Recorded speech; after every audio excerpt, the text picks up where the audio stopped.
Welcome to Mac Talk, a Middle Tennessee podcast from Mont Haven Arts and Cultural Center in Hendersonville, Tennessee. I'm your announcer, Kennedy Galpin. Today's episode is brought to you by our friends at Nosy College of Art and Design.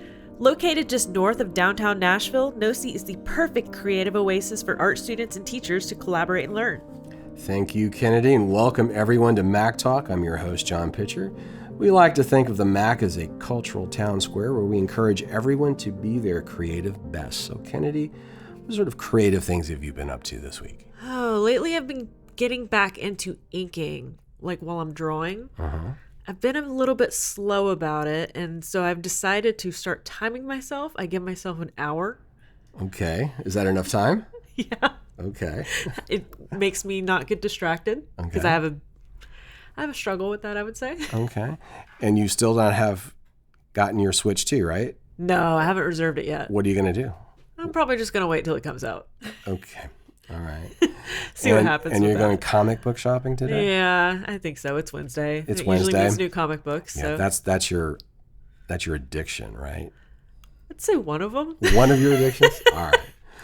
Well, Kenny, let's go ahead and introduce today's guest. Kip Winger is one of those rare artists who's both a famed rock musician and a noted classical composer. As lead singer and bass player for his eponymous rock band, Kip cranked out a couple of hard-charging, platinum-selling rock albums in the late 1980s and early 90s. In recent years, he's emerged as an important composer of symphonic music, earning a Grammy nomination for his ballet score, Conversations with Nijinsky. Kip is with us today to talk about his new violin concerto, which the violinist Peter Otto and the Nashville Symphony Orchestra will premiere May 9th and 10th at the Schermerhorn Symphony Center in Nashville. Kip Winger, welcome to Mac Talk. Thank you very much for having me. Nice to see you. Yeah, nice to see you. Before we talk about your concerto, I'd like to get an update or so on your band, Winger. I hear you guys are winding down a little bit. You did a world tour. Tell me what's going on there. We're winding down because I'm wanting to spend more time writing classical music and focus solely on composing because we play 40 to 60 gigs a year, and on each end of that you have a travel day. So it's it's very difficult to maintain that physically and also be able to create music. And I've actually had a little bit of trouble with my voice. And I want to end on a high note. I don't want to be that guy that's on stage like, oh, he can't sing anymore. So I just did a couple shows. Last show we did was in Baltimore at M3 Festival. Right. And I sang great. And I thought, well, that's a good place to end it. But we do still have some gigs on the books, but I'm definitely winding down. We said we did Japan farewell, Australia farewell, Europe. And so we still have some gigs in the United States, but the band knows that we're, it's coming to the end. Okay. What about other kinds of projects though, like albums? Like you, a couple of years ago, you did 7, the album, which is a lot of people say is your best album. I put a lot into that record because I wanted to, a couple things. I wanted to go back to the sound of the first record, married with some of the things that were from the latest records that people liked. Kind of like the signature sounds of Winger, mixed with the original thing we did on the first album, and also get all the original members completely on board on the album. So it was like the final package. I don't think I'll ever do another Winger record. I think that was it. Okay. And that's why I spent 3 years on that, putting everything I had, into it. I was writing this concerto during that time. Yeah. Actually. I thought it was so cool. You did one of your singles, recorded it for video at Bicentennial Mall. If you go on the video, you'll see where is the location of that. A lot of people don't know that. Oh, no, I knew it for sure because the architect who designed it, Kim Hinton, has actually been on this show. Oh. So, and I'm a big fan of his. Kudos to him. That's a great. So, I thought that was just such a We cool got video. lucky with that. Yeah. People were like, wow, they must have practiced. I read one comment online that was they must have, worked that out for days. We loaded up that morning, shot the video by about 4 in the afternoon, and that was it. Wow. Okay. Yeah, we got lucky with the weather and the drone worked that day.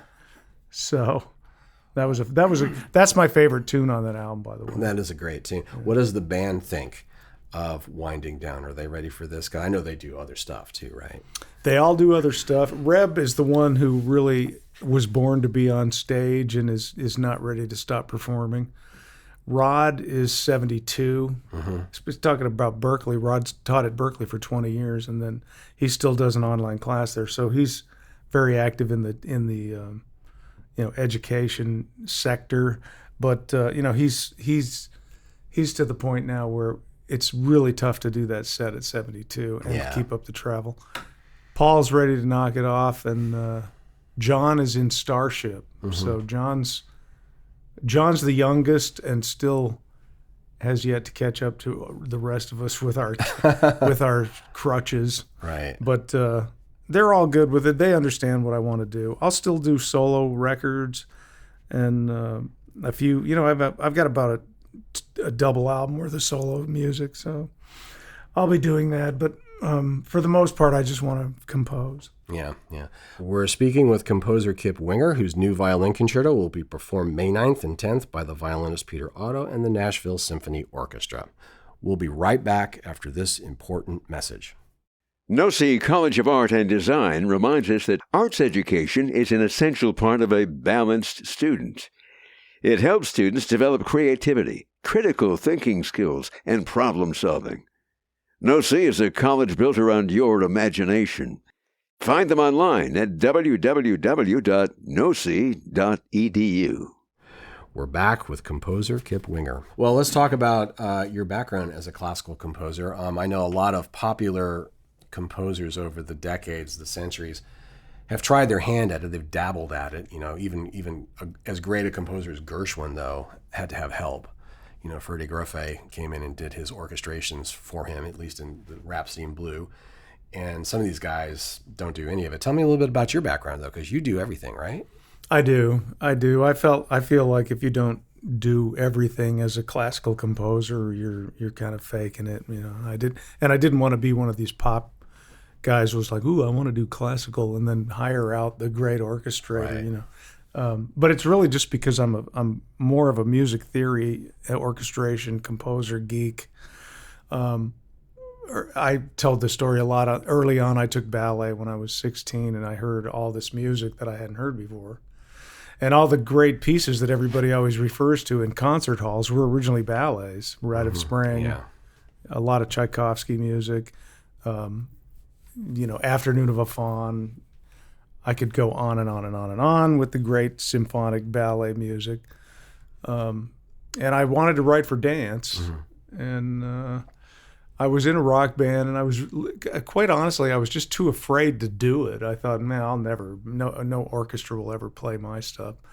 And but I was always a fan, and I listened probably more than anybody that you'll ever meet, just listening to the music. And if you're a musician and you're listening to the music, you understand what's going on to a point. And then at a very low point in my life, the band was very popular at 88 through 91, and then grunge hit. And all of the bands like us kind of just went away. And I was particularly at the scene of the crime because I got, Metallica threw darts at my poster, and I was on the Geeky Guy shirt on Beavis and Butthead. And so the Winger name at that time was totally toxic. Lost my record deal. I mean, mind you, we were selling 30,000 albums a week for Atlantic. And overnight, I lost my record deal, my publishing, manager, agent, everything. Completely toxic. Couldn't get anybody to even acknowledge that I existed, basically. And I moved from Florida. I lived in Florida very briefly. Rolling back, I cut my teeth in New York. So I moved from the city to Florida for 1 year. Hurricane Andrew came blowing through, and I was like, I'm out of here. I went to New Mexico, lived in Santa Fe. And about a year after that, my first wife died in a car wreck. And so I was at this point where my name was toxic. I had no deals. I couldn't get a gig. My wife had just passed away, and I was really at a very dark time. And I thought, you know what? The only thing I've ever really wanted to do was learn how to compose when it came to like, what do you feel like you're on the planet to do? And it wasn't to do rock music. It was to compose classical music. So I found a teacher named Richard Herman at the University of New Mexico, and I called him up and I asked him if he'd give me private lessons and just run me through what you would do if you entered music school. Because I was never a good student. I'm not good in a classroom. I don't do schedules very well. So I'd studied with Richard, and a couple of years, and he really put me through he was great because he really made me learn what you learn when you go to music school. Put your instrument away, start writing with a pencil, species counterpoint, post-tonal theory, and all this kind of stuff. Mm-hmm. And I was soaking it up like a sponge. And then I moved to Nashville in 2002. And I was in the audience listening to a concert at Blair School of Music, and there was a trio, violin, cello, and piano. And I was like, wow, who wrote that? I want to study with that guy. And he was right over there, Michael Keurig. Uh-huh. Studied with Michael Keurig for a while. And then Michael introduced me to Richard Danielpour. And I played Richard a piece that I had written that was a very successful piece, actually, for San Francisco Ballet. And Richard was very nice. We hit it off very well, but I didn't hear it. And 2 months later, he called me out of the blue, and he said, listen, I think you should come study with me. Come to New York once a month for a 2-hour lesson and commit to a year. And I was like, I'm there. So that's really how it all kind of formulated.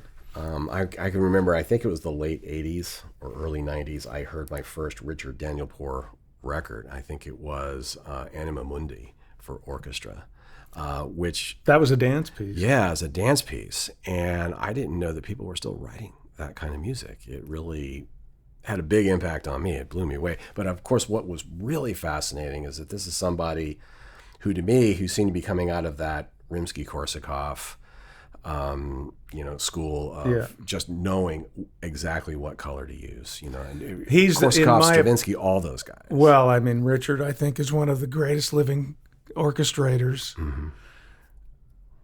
Beyond his composing, his orchestration is well, that's half the story, right? I can't think of anybody that's better than Richard. Yeah. And of course, you mentioned Michael Keurig, who's sort of the Rafe Vaughan Williams of America these days. Writes these lush, wonderful tone poems for orchestra. They're just amazing. So you really studied with people who were both great colorists, but also great lyrical and passionate writers. Right. So that must have matched what you were trying to do, right? Yes, and because there's this great debate. There was this great debate in academia about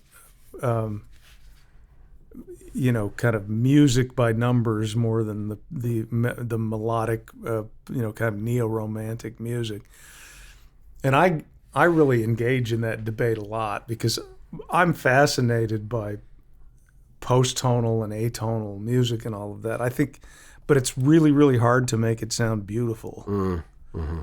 And I think on an emotional level, I want it to I want it to be able to move you, not intellectually so much as emotionally. Mm-hmm. So I'm still caught up in that debate in my mind. Wow. And I think, imposter syndrome is huge for anybody, it's all artists, but I really struggle with the idea that a couple things. I mean, I struggle with a lot. Okay, we're not going to do therapy right now with Kip Winger, but one of the things I really contemplate a lot is how deep into music theory do I go before I kill this piece, Wow. Yeah. I can remember I went to Catholic University as an undergrad, and I was taking some theory at the Benjamin T. Rome School of Music, and I can remember one of the doctoral students, who was a composer and a wonderful pianist, coming out at one point. He had like tears in his eyes. And I was like, what's the matter? He says, well, my doctoral advisor said that my piano sonata that I'm writing has to be atonal. Oh, right. And he was kind of like, I don't have that in me. So, and it was just like, and then, fast forward 20, 30 years, I'm talking to a guy like Chris Rouse. He was an old friend of mine from the Eastman School. But I became friends with Chris. Huge fan, loved him. Beautiful guy. But Chris was just like, from where he came from, his view was a lot of composers are using atonal music because it hides the fact that they can't write a tune. Thank you. He was convinced of that. Thank you. And that's coming from a guy like Chris Rouse. Yeah. So there's something there. I mean, and he conceded that guys who are really good at it, like just his colleague John Curliano, who's also teaching at Juilliard, there's a movement in his piano concerto that's like, serial, but you don't know it. The trick to me, if you can write good atonal music, is that you listen to it and you're not aware of it. Berg was genius at that. If you can do that, then you just have another tool in your toolbox that works. Yeah. See, listen, I'm like, why aren't we talking every day? This is exactly what really inspires me. And I don't feel, it's interesting because I grew up in the rock world, and most of the time I spent it in the rock world. I can't have these conversations in the rock world. So I'm like, I'm leaving rock so I can go have these conversations. Right. I love it. And Corleano can write a melody, I think. I've heard him write, the red violin. Yeah. And I've heard him do the other thing too. He's one of those guys that can do it both really well. I'm very, very fond of Chris Rouse's music from an attitude point of view. But Richard Danielpour, man, he comes straight in line with what we're talking about. Oh, yeah. And Richard's not a big theory guy. He knows it all, but he doesn't. Richard's thing is he wants a lot of love to be in his music, and it's very innocently naive in a way, in a beautiful way, man. When I'm taking lessons with Richard, it's amazing to sit with him and I'll be like, Richard, I've got this really cool thing and I want to try this thing and all this other stuff. And he goes, man, you just need to do this. And he'll sit down and take like something, some fragment or cell that I wrote, and he'll just play it on the piano with he does this really interesting harmonic thing that I still haven't been able to figure out. And he'll just play it on the piano. He goes, what about this? And I'll be like, oh my God, that's exactly what I need. In fact, the second movement of this violin concerto was born from one of those lessons with Richard, where I took him the melody, and it was really saccharine, sounded like it could have been on a bad TV show. And I was like, look, I really like what I'm doing here, and I think I could do like an Elgar theme and variations thing with it, but it's really verging on being way too, sweet. Mm-hmm. And he goes, oh, you just need this. And he hit this first chord, and the first chord you hear in the pits of the strings is the chord that Richard played. Okay. Yeah. We're speaking with composer Kip Winger, whose new violin concerto will be performed May 9th and 10th by the violinist Peter Otto and the Nashville Symphony Orchestra. We'll be right back after this important message.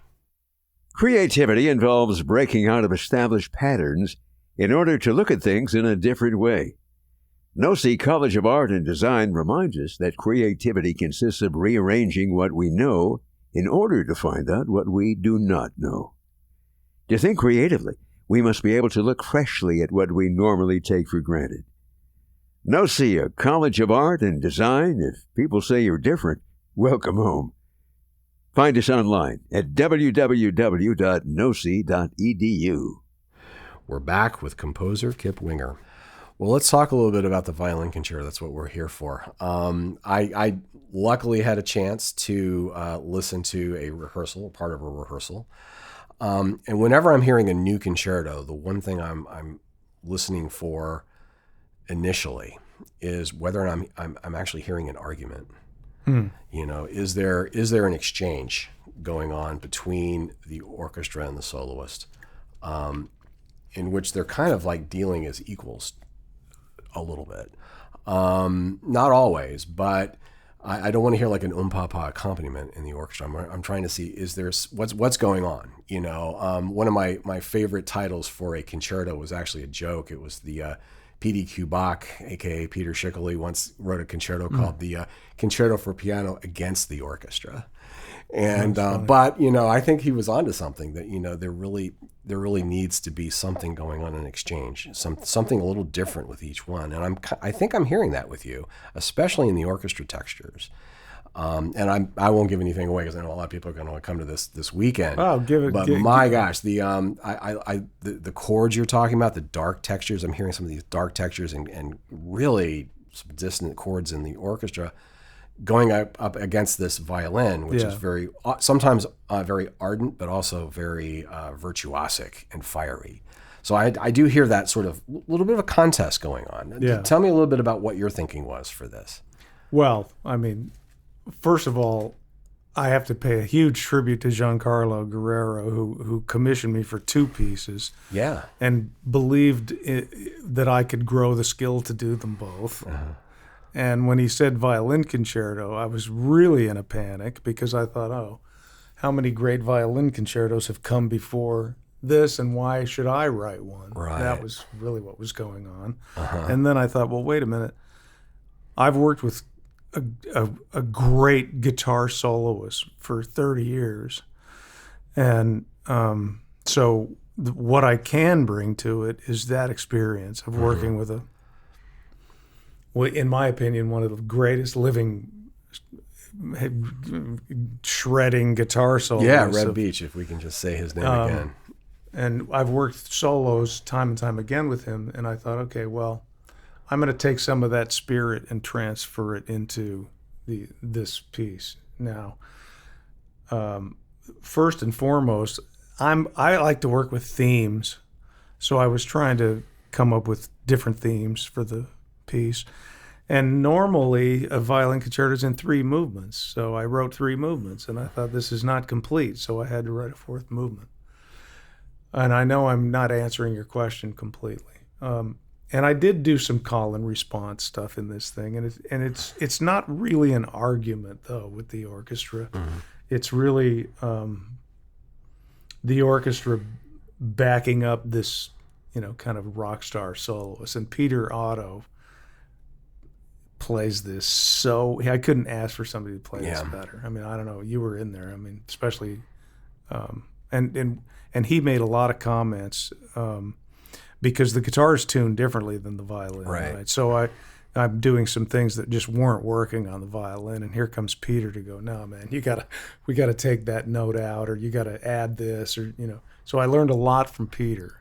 I was wondering about that because it does sound very idiomatic for that instrument. And I was thinking, Brahms had his Joseph Joachim, who was his expert, who sort of guided him when he wrote his violin concerto, which is very different from an earlier generation. If somebody had dared to tell Beethoven how to write something for his violin concerto, he would have thrown his dinner plate at him. But of course that was the age of the the composer as improviser, and when you get to Brahms, that's the age of the virtuoso. Right. And when you're dealing with virtuosos, and Peter Otto certainly is a great virtuoso. He's incredible. You've got to take into consideration what that guy can do, right?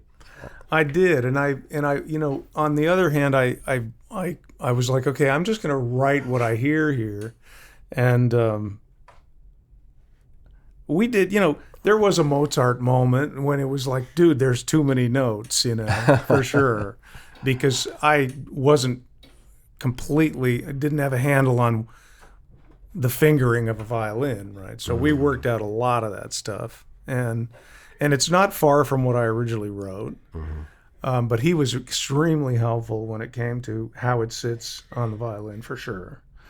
Now, so what I did, so the piece started with the 3rd movement, which is what you came in on in the rehearsal. The melody to the 3rd movement is the first thing I wrote, and that was Ambrosia. Is that the name of that? The title of that movement, which Yes. I think I heard somewhere you said your all-time best melody is in there. I feel like that is my all-time best melody, and I wrote that melody in 2018 accidentally on the piano, and I contemplated that melody for 2 years before I could figure out what to do with it, because it was another one of those melodies that was in danger of sounding too saccharine. So I was trying to figure out, okay, how can I legitimize this to give it depth and character and put it in the framework of contemporary classical music. Right. And I actually worked with Michael Keurig a little bit about that, and he was trying to help me figure out how to accompany it. And it wasn't until I referred to the violin concerto by Chris Rouse, where I literally lifted a bar out of Chris Rouse's, what he did underneath a certain section in his violin concerto, and that solved the equation for the whole movement. Oh, wow. Yeah. Okay. Yeah. Well, that's awful. Well, the subtitle of it is In the Language of Flowers. That's what you call this particular concerto. Yes, and so And I learned a new word. I believe it's floriographical. Tell me. So I felt smarter after that. Tell me a little bit about what is this? This is a narrative about relationship. Mm-hmm. And what I wanted, I was, a lot of times I go to the homeless park I call it the homeless park because it houses a lot of homeless people. And I have coffee there in the morning. It's over there, it's up on Church Street. And they have these really nice little tables and chairs. And I feel like I'm in Paris when I'm over there, which is my favorite place to write and hang. And I sit out on the table in the morning and I have coffee, and I'm looking at this little flower bed in the center of it. In the score, it talks about me gazing out my window. I don't have flowers out my window, but it sounded more poetic. But I was over there in the park, reading, looking at these flowers, thinking, there's this whole. Again, I was thinking, there's this whole world of meaning behind all of this, and it gave me an idea, because I was trying to come up with names for the movements. That's what I was trying to do, not like "Ooh, I love you" or we've been together so long and this is awesome or anything, So I'm thinking, what's the name of that flower and what does it mean? And I started going real deep into this, but I didn't want it to be too cerebral, so I picked 4 flowers that represent the 4 stages of what a human relationship would be. Mm-hmm. So forsythia is this kind of a new energy, excitement, and viscaria literally means "will you dance with me?" Ambrosia in floriographical languages, reciprocal love, and this kind of depth of passion. And wisteria is longevity and strength, and kind of those kind of things that give you when you've had a very long relationship. Mm-hmm. And the music really reflects those narratives. For me, it does. I mean, that's how I wrote the piece over the last 5 years. It was kind of a narrative of what I was going through personally. And the flower names just hit me one day, and it all just fell like dominoes. I mean, I came up with the idea one day, and a week later I had the whole piece named. Mm-hmm. Wow. Very different piece from your symphony, though.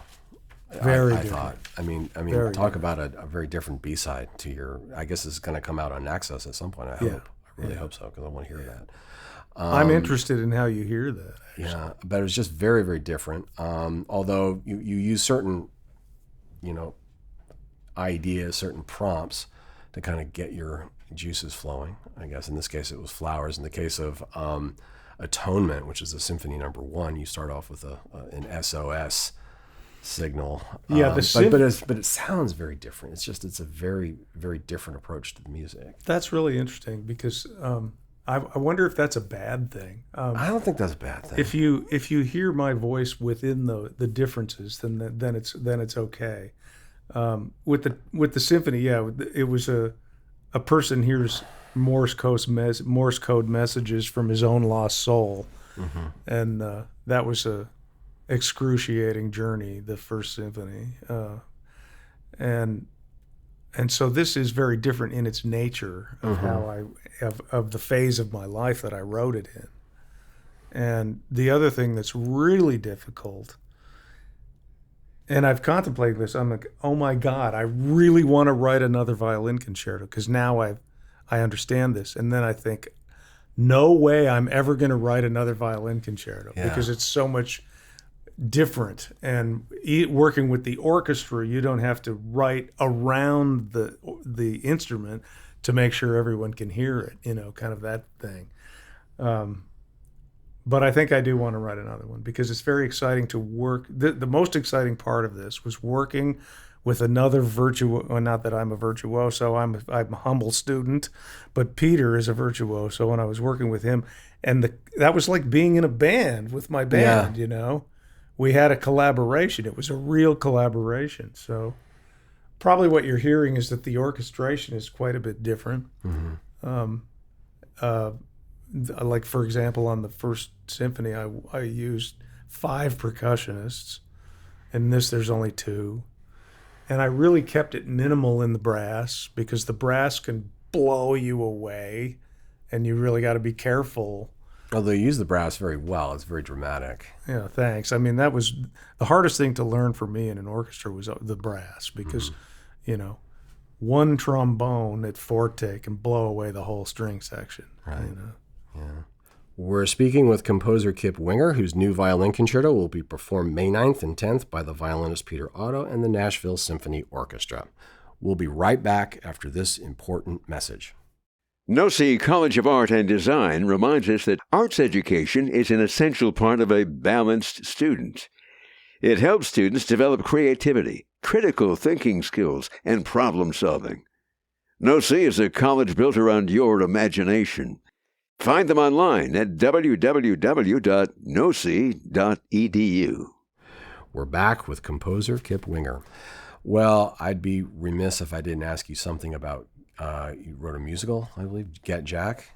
I did, yeah. Tell me a little bit about that, because I mean, I remember when talking to Daniel Poor about, he composed an opera a few years back, and he was like, everything else is like old hat to him now. I mean, like he felt like his whole life started again as a composer when he wrote an opera. I felt that way. Yeah, I mean, 2 things. One, with the musical, you write to a book and what in opera you would call a libretto, and I found that fascinating because I always wrote rock songs. We'd write the riff and then you write the vocal. Mm-hmm. And this is like I had a bunch of words and I wrote the music to the words, so it was way more freeing.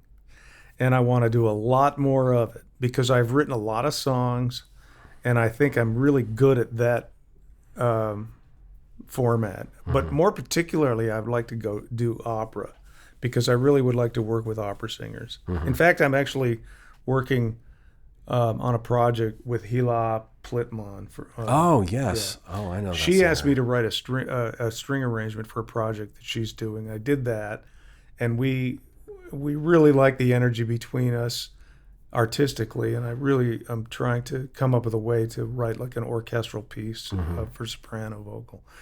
And I love that arena because I'm a singer and I know what to do. So I did write this musical. We have yet to get it up on running because it's a really heavy lift and you need millions of dollars. Yeah. But it was exhilarating to write the music for it. Yeah, I think Daniel Poor felt like he'd earned himself another PhD in just writing that one piece. It's so much work. Man, you know, he's really prolific. He really cranks it out. And that's part of the reason why I want to stop performing, because I have a lot of ideas. I've got a lot of goals about what music I want to leave behind, none of which has anything to do with rock music anymore, you know. Okay. Well, I appreciate you spending so much time with us. Let me just ask you one more thing. What do you hope audiences take away from this weekend, from hearing your concerto? Because you're in very good company. I mean, you've got Samuel Barber to open up, Overture to the School for Scandal, which I think he wrote when he was all of 21 years old, at Curtis, and then you've got the Symphony No. 3 of Aaron Copland, which has got to be one of our great symphonies. So what do you hope people take away from this? This is such an interesting concert. It is. No one's ever asked me that question. I hope people are moved by it emotionally. Mostly, I want to connect emotionally. At least any part of it can. If any part of my music can move somebody emotionally, that would be fantastic for me. And intellectually too. I mean, I don't want it to just be like something that, I want the whole package. But if somebody can be moved by anything I do, that's always the greatest gift. Okay. Well, Kip, thank you so much for being with us. Thank you for having me. All nice right. to see you again. Thank you. Excellent. You've been listening to Mac Talk from Mont Haven Arts and Cultural Center. Our mission is to educate, elevate, and encourage our community through the transformative power of the arts. If you're interested in transforming your creative life, check out our website at monthavenarts.org. Our guest today was the composer Kip Winger, whose new violin concerto will be performed May 9th and 10th by the violinist Peter Otto in the Nashville Symphony Orchestra. For tickets and information, go to nashvillesymphony.org. Our podcast music was written by Nashville composer Christina Spinet. I'm Kennedy Galpin. Thanks for listening, and we'll see you next time.